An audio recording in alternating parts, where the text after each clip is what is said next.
Hello viewers! ఇదేంటి అని ఆలోచిస్తున్నారా? మేమైతే ఈరోజు తలకోన వాటర్ ఫాల్స్ దగ్గరకొచ్చాము. అండ్ ఎకో రిసార్ట్స్‌లో స్టే చేస్తున్నాము. Complete forest area. అండ్ ఇదైతే ఫోటో స్పాట్ అన్నమాట. కోతులసలు చాలా ఎక్కువున్నాయి. మేము కార్ పార్క్ చేయగానే చూడండి ఇలా ఒక కోతొచ్చి మా కార్ పైన కూర్చుంది. మమ్మల్ని కారే దిగనివ్వలేదు చాలా సేపు. ఇంకా ఫైనల్‌గా వెళ్లి రూమ్ అయితే చెక్ ఇన్ చేసాము. మేము ఈ రూమ్ అయితే వనదర్శిని వెబ్‌సైట్‌లో బుక్ చేసుకున్నాము. వ్యూస్ అయితే చాలా బావుండే. అండ్ చాలా పీస్‌ఫుల్‌గా ఉండే. చాలా లిమిటెడ్ రూమ్స్ ఉన్నాయి. ఒక 2 డార్మెంటరీస్ కూడా ఉన్నాయి.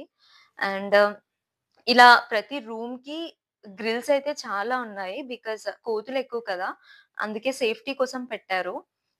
ఎంత పీస్‌ఫుల్‌గా ఉండే అంటే అంత పీస్‌ఫుల్‌గా ఉండే.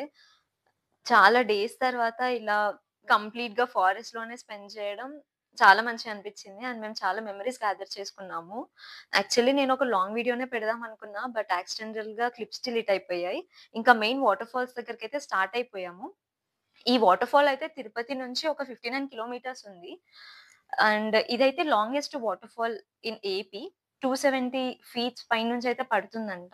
మనకిక్కడ ఫుడ్ అదంతా వాళ్ళకి రిసార్ట్ వాళ్ళకి చెప్తే వాళ్ళు ప్రిపేర్ చేసి పెడతారు మన కోసం. ప్రైసెస్ కూడా చాలా రీజనబుల్ గానే ఉన్నాయి. నేను చాలా ఎక్కువుంటాయనుకున్నా. ఇంకా ఇక్కడ వాటర్ ఫాల్స్ దగ్గరకైతే 4 తర్వాత అలో చేయరు. చాలా బావుండే వాటర్ ఫాల్స్ అయితే. మేమక్కడ చాలా సేపు ఆడుకున్నాము. చైల్డ్‌హుడ్ మెమోరీస్ అన్నీ గుర్తొచ్చాయి. చాలా మంచిగా అనిపిచ్చింది. అండ్ హర్ష అయితే ఇక్కడ కొన్ని ఫోటోస్ తీసాడన్నమాట. ఆ ఫోటోస్ కూడా చాలా వచ్చాయి. నేను మీకు లాస్ట్‌లో వేస్తాను చూడండి. And subscribe for more videos.